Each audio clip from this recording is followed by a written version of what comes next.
बिस्मिल्लाहिर्रहमानिर्रहीम, अस्सलामुअलैकुम, सुबह बखैर और खुश आमदीद ATV मॉर्निंग विद फरा में। इंसान के मुख्तलिफ़ इमोशंस हैं और हम सब मुख्तलिफ़ इमोशंस के तहत ऑपरेट करते हैं और हमारी ज़िंदगी के डिफरेंट फेजेस जो हैं वो भी ज़रूरी नहीं होता कि एक ही जैसे हों। जैसे मुख्तलिफ़ मौसम बदलते हैं तो हमारे इर्द गिर्द रुत बदल जाती है, माहौल बदल जाता है, सूरत हाल बदल जाती है, ऐसे इंसान भी बदल जाते हैं। क्या आप अपने बारे में कह सकते हैं कि आप आज भी वही हैं जो कि आप आज से 6 महीने पहले थे, या 1 साल पहले थे, या 5 साल पहले थे, या 10 साल पहले थे, या कल थे?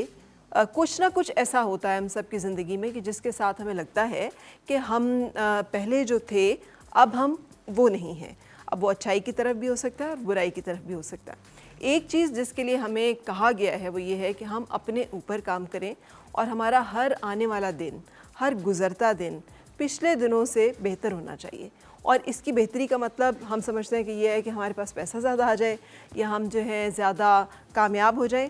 उसका मतलब ये है कि एक इंसान के तौर पर हम कितना इवॉल्व किए हैं, हम कितना बेहतर हुए हैं। नफ़रत और तासुब 2 ऐसे जज्बात हैं जो हमें अंधा कर देते हैं। जो एक ब्लाइंड हेट्रेड होती है ना, ये इसीलिए तो कहते हैं कि नफ़रत की पट्टी जो है इंसान को अंधा कर देती है। जब आप अपने अंदर वैसे ही बुग़्ज़ डाल लें, अनाट डाल लें और एक नफ़रत जो है उसको डाल लें, तो फिर आप दूसरे की अच्छाइयाँ देखने से या किसी भी सूरत हाल को उसके हक़ाइक़ के तनाज़ुर में देखने से बिल्कुल बेखबर हो जाते हैं। सो अगर हम देखें तो अभी पिछले चंद दिनों में ये जो एक एस्केलेशन हमने देखी है अपनी एक हमसाया मुल्क की तरफ से, ये क्या है? ये नफ़रत और तासुब भी तो है ना, कि जिसमें उनको जो बताया जा रहा है उनके अंदर इतनी की नफ़रत, इतनी कि जो है तासुब भरा जा रहा है कि उनको कुछ नज़र नहीं आ रहा कि उनका मज़हब, उनका धर्म या इंसानियत या आलमी कवानीन या तमाम चीज़ें जो हैं वो क्या हैं, वो उसमें बिल्कुल अंधे हैं। वो चाह रहे हैं कि उनकी जो किसी तरह से दूसरा इंसान जो है या दूसरा मुल्क जो है या दूसरी कौम जो है उसको तबाह बर्बाद कर दिया जाए।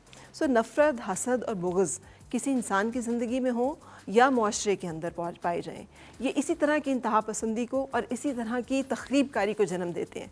इसलिए बहुत ज़रूरी है कि हम अपनी रोज़ाना की थाट्स के ऊपर काम करें और ये जो है ना कि हमारा हर गुज़रता दिन पिछले दिन से बेहतर होना चाहिए।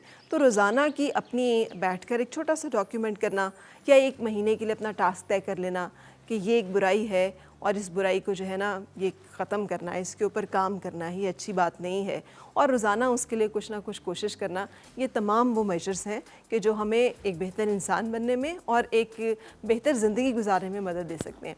सो इसी एक थॉट के साथ हम एक ब्रेक के लिए रुक रहे हैं। ब्रेक के बाद होगी फिर आपसे मुलाकात, मिलेंगे आज के मेहमानों से।